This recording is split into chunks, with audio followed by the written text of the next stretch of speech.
Good morning. Welcome to Community Voice. I'm your host, Josh Engel. Today is Tuesday, February 25th, and this morning's interview with Sheriff Terry Langley and Carrollton Police Chief Joel Richards is currently being live streamed on our WLBB Facebook page, our News Talk 1330 Facebook page. So if you have any questions, comments, kudos, compliments, anything, on these gentlemen and their handsome appearance, feel free to throw those in too. I'll be happy to read them. We're here today to talk about the Fentanyl Awareness Coalition's third annual Fentanyl Awareness Summit. It's coming up next Thursday, March 6th. It's going to be from 9 a.m. to 3 p.m. at City Station. This is the third year, and the event continues to get bigger and more informative each year. There's going to be a full lineup of different speakers and different breakout sessions, a few different, a lot of things are going to be covered. If you haven't attended one of these in the past, I recommend that you do because they're very, very informative. It's a great way to get an eye on how things are going in our community and the efforts that are being taken to stop the spread of fentanyl. Good morning, Joel and Terry. How are y'all? Good morning. Good morning. Thank you so much for waking up bright and early and joining us here on the program. If we could, why don't we start with Joel, if you would, just give listeners a bit of a rundown of our Carrollton Police Department, perhaps numbers, the divisions, just kind of give people an idea, and then we'll do the same with Sheriff Langley. Sure. We have 80 sworn police officers and about 20 civilian. We have two major divisions, our Uniformed Services Division and then our Criminal Investigations Division. Under each of those, we have several units. We have school resource officers. We have a community outreach policing services we call our COPS unit. We have our traffic unit. We have a mobile crisis unit. Then under investigations, we have our cybercrime unit and our forensic lab, general investigators, domestic violence unit, and then, of course, our ACE unit, which is a joint venture with Sheriff Langley. Excellent. Yeah, those traffic cruisers, the ones that don't got the lights on the top. I see that little seal on the side. I'm like, I better straighten up, I better not be going too fast. All right, Sheriff Terry Langley, same question, if you could give our listeners at home kind of a bit of an overview of the Carroll County Sheriff's Department. Yes, we have 200 employees. One of our biggest division, of course, is the jail. It's mandated by the sheriff to run the jail and the courts. But we have about 105 sworn people. They all do a great job. The sheriff's responsible, being a constitutional officer, has responsible for running the jail and the courts and serving all the papers for that, additionally to a patrol division, investigation division, and of course, as Chief mentioned, a joint division that we have, the ACE unit, that really has a lot to do with drug enforcement and runs across a lot of the drug trends here in our community. So, let's talk a bit about the history, because you guys have always, the departments have always worked so well together over the years. Can we speak a bit about when this first started popping up? And perhaps we could start with whoever would like to take this, kind of tell folks at home pretty much what fentanyl is. By this point, I imagine most folks know, but if they don't, perhaps Joel, if you'd want to tell us a bit about fentanyl, and maybe each of you could speak a bit to when it first started popping up on the streets, and how this whole thing kind of got kicked off. Sure. Fentanyl is a synthetic man-made drug that's approved by the FDA, and it's used for pain reliever, pain management, and anesthetic in the operating rooms. It's used every day around the country in hospitals. The biggest thing that I've learned about it is it's dosed in micrograms. For example, I had a family member that was dying of cancer a couple of years ago, and hospice came in and gave fentanyl patches to us to put on him, and they weren't lethal doses, so it was very safe for us to handle that and put those on him. It's about 100 times more potent than morphine and about 50 times more potent than heroin. Again, it's used every day across the nation in hospitals and operating rooms when it's dosed correctly. And one of the things that our fentanyl summit is we'll have medical professionals there that can talk about what a good drug it is used when it's safely used. Yeah, I think it's important for folks at home to understand that the application of said controlled substance is an entirely separate thing than its than in and of itself. I mean, there are great uses for it, and it's used every day, as you mentioned. That's correct. But at some point, it left the operating room and the recovery rooms and found their way onto the streets. Now, do y'all remember about the time when you started seeing it pop up? I don't know. It's probably 4 or 5 years ago or so we started really seeing the overdoses increase. I'm sure it was out maybe a little before then. And, it's kind of, I've been around a long time, and, substance abuse has always been an issue. The thing in the 80s and the early 90s, crack, we thought it was the biggest thing and it was the most addictive, but it wasn't having any overdoses and those type things. Then meth come on, and in our community we always try to respond. We had the meth summit for years, and then we got a little bit of some heroin out there and other things. But when fentanyl came on the scene, you could really tell a drastic increase in deaths. People that had been having substance abuse problems for years, a lot of them were overdosing, and it was because of fentanyl. And also, I think it's going to be interesting to see. A lot of it was, the drug cartel, whatever they see is popular, they try to recreate it, and so a lot was coming across the border too, fentanyl, and not just out of pharmacies and what have you, or from people's supplies. And it's going to be interesting to see now that the border's sealed how much difference that would make. Might slow it down some. It's interesting. So a lot of folks tuning in, I mean, folks who may not have ever attended one of these summits, this might be news to them that it also has a medical application, let alone that what we're seeing on the streets now isn't necessarily something that's snuck out of the back of a hospital. Some of these, I imagine, are crude facsimiles that are made elsewhere and brought in. Yes.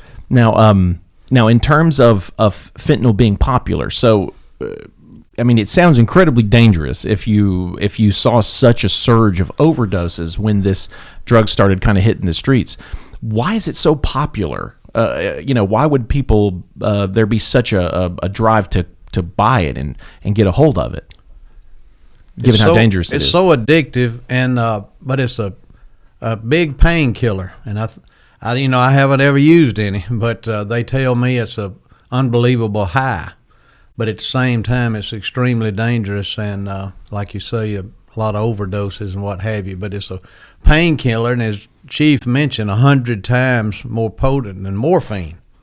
Morphine's what they used to use, particularly with people on hospice, to make sure that they weren't in pain. And this drug is 100 times more potent. So it's I guess the high, the feeling is maybe euphoric, and maybe that's the attraction. But it is very dangerous. It's like playing Russian roulette. I guess it must be a pretty good value too. I mean, if it's that much more powerful, I don't know if it's super expensive, but if folks have an addiction towards heroin or something, and maybe this is a lot cheaper alternative. Also, and I'll let the Chief do some rest of the talking, but also this people that use meth, the drug dealers, because fentanyl is so addictive, they've started lacing meth and other drugs with it. So sometimes the addict doesn't even know they're getting fentanyl. They think they may be getting meth, but it's laced with fentanyl.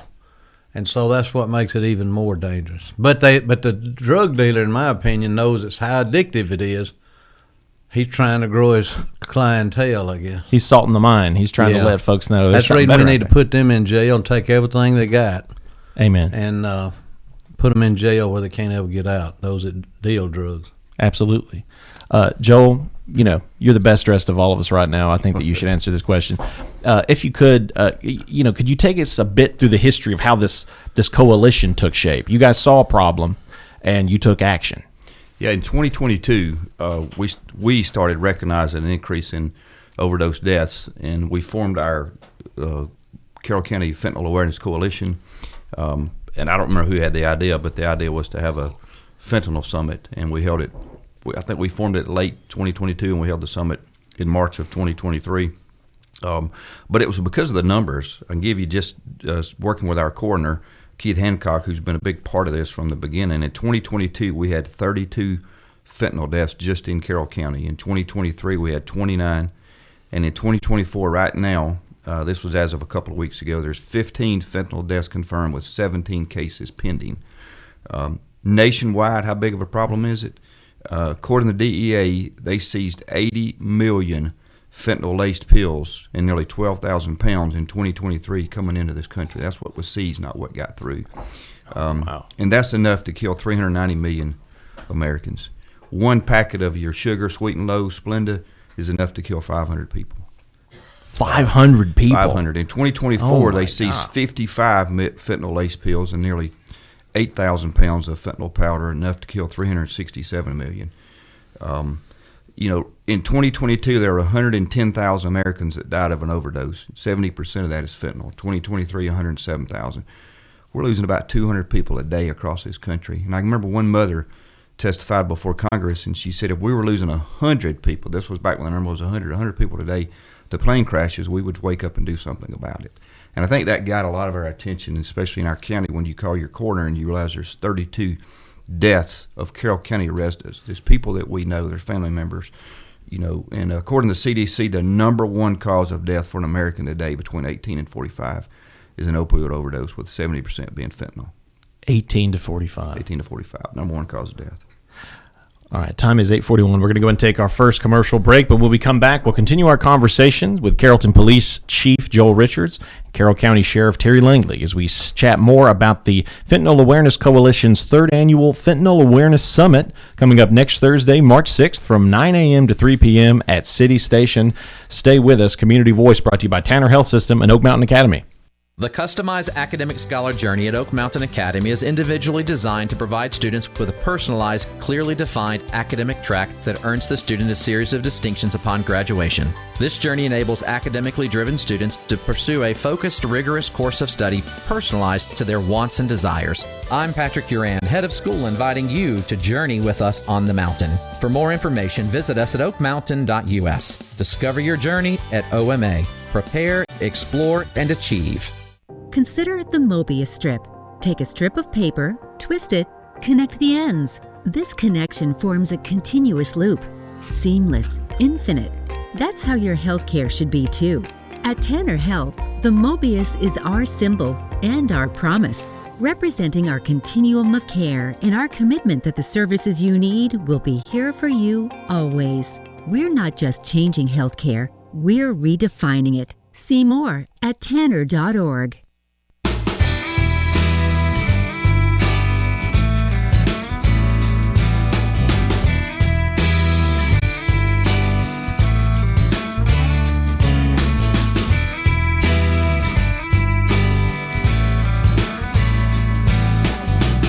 And we're back to Community Voice. Time is 8:43. Today's Tuesday, February 25th.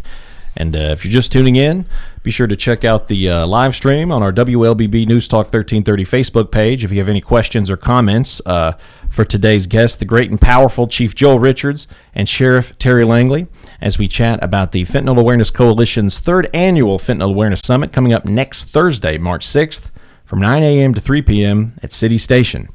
The first segment, we kind of covered a bit about the history of fentanyl and its and how our law enforcement agencies locally have partnered together to make a stand against the incredible amount of overdoses which are happening across the country as we speak, about 200 people a day. So if we could now, I think it'd be great to continue the disentangling of these misconceptions people have. We were just speaking during the break. There's a lot of misconceptions when it comes to users, people who are actually, using fentanyl. We established in the first break that for listeners who might have missed it, that this isn't just some, street narcotic. This is very much it's a medicine with efficacy that is used medical applications very commonly, more often than not. And this is something that is now being abused recreationally and is leading to a lot of deaths. Joel, could you speak a bit about on the misconceptions that people have regarding someone who might be taking fentanyl or using it? Sure. I think if you go to the DEA website, dea.gov, you can get a real good understanding of the significance of this problem. When I mentioned earlier that, they seized 80 million fentanyl-laced pills. So these pills, if you go on their website and look, and we've seen them in person, you cannot tell the difference. They'll show you a real pill and a fake pill, whether it be hydrocodone, Adderall. They look legit. and people buy these off the street when they get addicted. And it's not just your what we call, quote, junkies. Bruce Guthrie, I'll mention Bruce. Bruce is a friend of mine, and Bruce's son, Cody. Bruce was part of our coalition from the beginning and part of the driving force behind it. And Bruce's son was an athlete and had a surgery from an injury and got addicted to pain medicine and took I believe it was a hydrocodone that he bought off the street that was laced with fentanyl and died. There's so many people in our community that have experienced that. I have a family member that went to Georgia Southern University, and he was in a fraternity and bought an Adderall from someone because it worked in high school, and it was laced with fentanyl. And I remember the parents saying, well, what is fentanyl? When they realized that he had died, and that's what the autopsy came back with. So it's not the misconception this is just your junkies out here that it's laced with in your meth and your heroin and things. It's also these pills, again, 80 million in 23 and 55 million pills that were seized. So you can only imagine what got through at that time at the borders. So that's one of the things that we really want people to understand. And we'll have people at the summit. You'll have a local school teacher. And I'm not going to give her name away now. I want you to come and hear her, but she's going to talk about it. She comes from a fantastic family here in Carroll County, history of educators in her family, was a teacher, got addicted to a pain medicine, and again, I'll let her tell her story, but she's going to talk about overcoming it. The last 2 years we had pretty much stories of all the deaths and family members talking about losing a loved one, and so the feedback we got was, can we have a message of hope? And so we're going to have some of those stories in this Fentanyl Summit, and one will be this lady that's on our panel, and you'll actually hear a video testimony of her story too, that she's overcome it.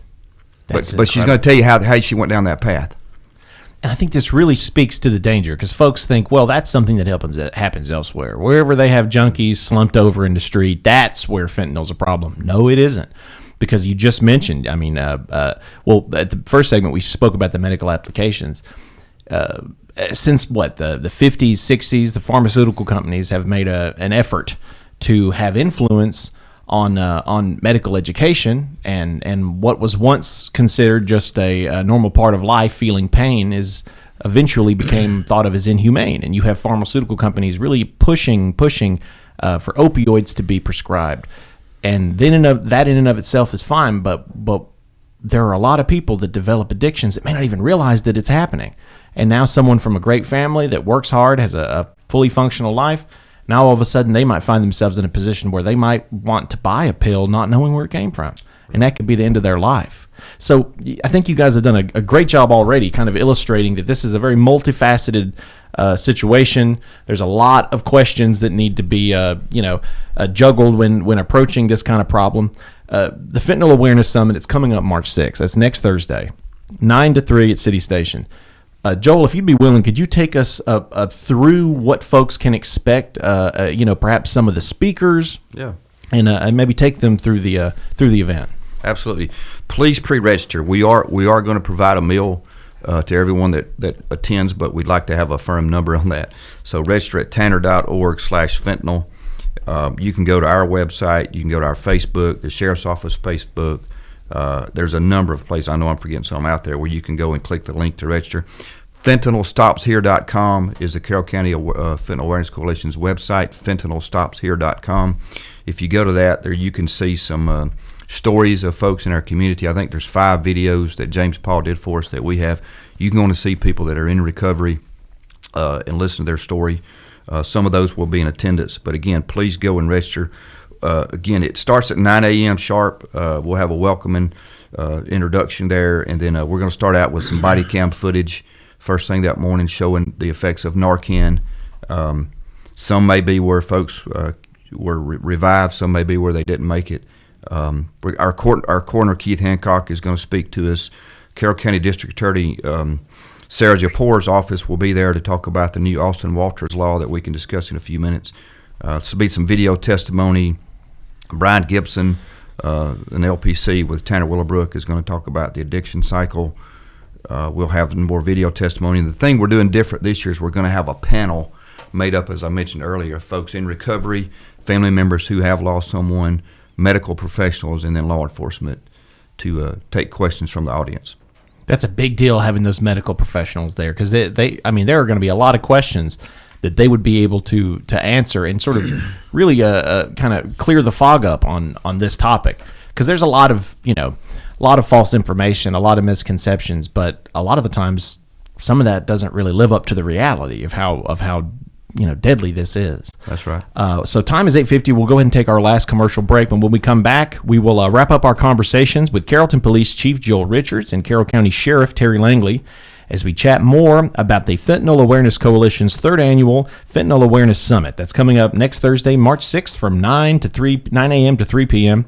at City Station. Community Voice brought to you by Tanner Health System and Oak Mountain Academy. The World Language Scholar Journey at Oak Mountain Academy is designed to provide students with a clearly defined, curriculum-based track to acquire essential knowledge and skills for success in biliteracy fields of study. The successful completion of this journey provides colleges with a method to recognize a rigorous foreign language immersion experience for all students at Oak Mountain Academy. I'm Patrick Uran, head of school, inviting you to journey with us on the mountain. For more information, visit us at oakmountain.us. Discover your journey at OMA. Prepare, explore, and achieve. Consider it the Mobius strip. Take a strip of paper, twist it, connect the ends. This connection forms a continuous loop. Seamless, infinite. That's how your healthcare should be too. At Tanner Health, the Mobius is our symbol and our promise, representing our continuum of care and our commitment that the services you need will be here for you always. We're not just changing healthcare, we're redefining it. See more at tanner.org.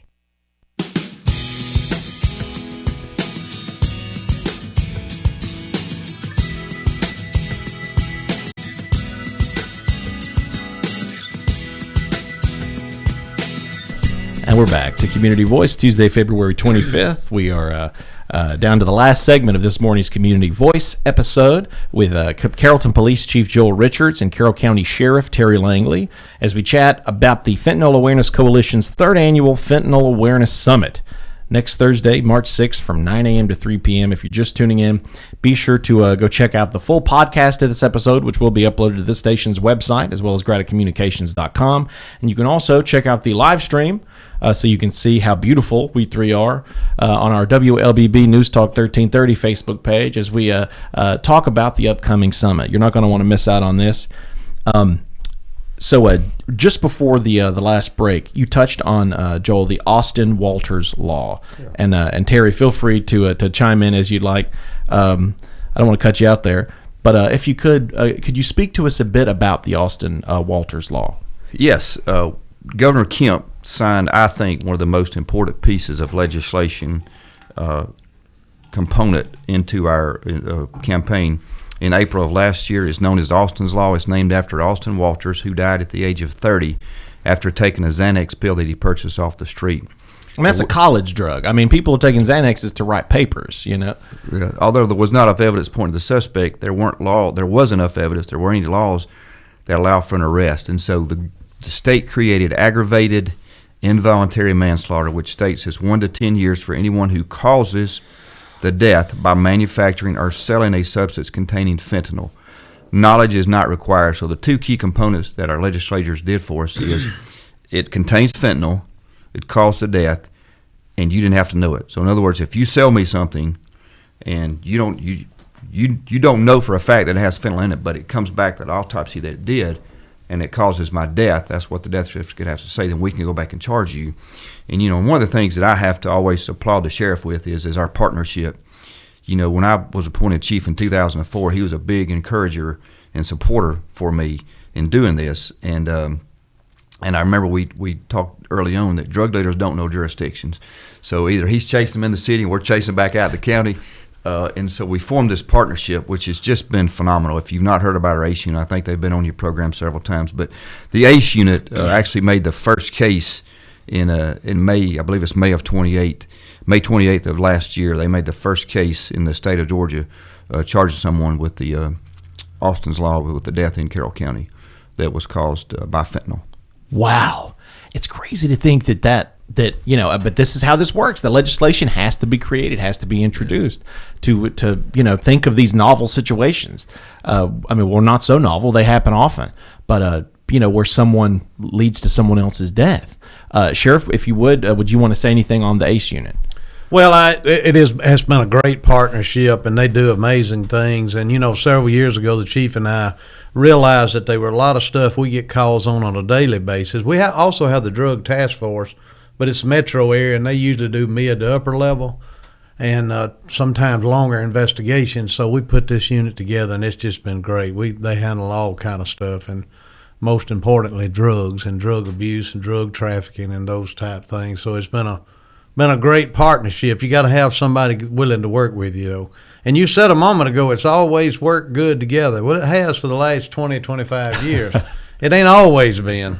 It takes work on both parts, and Joel Richards is if you can't work with Joel Richards, something's wrong with you. I'm telling you. I don't know what it is. But I want to tell everybody, we need to come out to the Fentanyl Summit, the 6th. It's very important. What's important about it is education first, where people learn about the dangers of this thing, what's going on in community, what the drug trends are. To educate people, don't take anything if you don't know what it is. Don't take anything at all. And also the message you mentioned a moment ago, there's hope. There's those that have addiction. Every family has addiction. If some family says they don't, they're probably the person that has the addiction. Thank you for saying that. But every family does, somewhere down the line. And so we just want to know we're there to help with treatment, education, and being able to supply that hope that if you are addicted, we can help you. There's a lot of people who help you to try to get off of it and tell you the steps necessary to do that. But also be there to show community support. This community appreciates that very much, no doubt about it. So we have 3 minutes left. Just to kind of reiterate, Joel, so you were saying that folks definitely need to pre-register to make sure that there's a right amount of meals, which is very generous. Y'all providing food there, so they can do that at tanner.org/fentanyl. That's correct. And if folks, if they wanted to come but they couldn't stay for the whole time, are they able to come and just see portions of it? Absolutely. We have sessions throughout the day. I will tell you, if you are coming for lunch, please do pre-register, because Mustard Seed is going to provide a meal for us. Wow. For the participants, and then we're also going to have a T-shirt for everyone that attends. So we would just like to get firm numbers so everybody has a meal and a T-shirt. And then, our last session begins at 1:40. I'm not going to tell you who our keynote speaker is, but she's got a phenomenal story that you don't want to miss. So if you're able to come, please be there around 1:30 to hear our last speaker. And to our listeners who might not be able to go, if they're down with that flu that's going around, or if they're going to be out of town, Graddick Communications will be live streaming and archiving the entire event on our WLBB Facebook page. So if you're only able to catch the beginning in person and you want to catch the tail end later, this will be archived in perpetuity. So you can always go back and watch all of this. But do not miss out on this. And remember, if you're going to come to the event, be sure to pre-register at tanner.org/fentanyl so that you can receive a shirt and as well as a meal. Well, gentlemen, it looks like we're pretty much out of time. I just wanted to say thank you both for being willing to not just come on the program and talk about this, but for partnering on this for so long. That's a long time y'all been working together. Yeah, we getting old.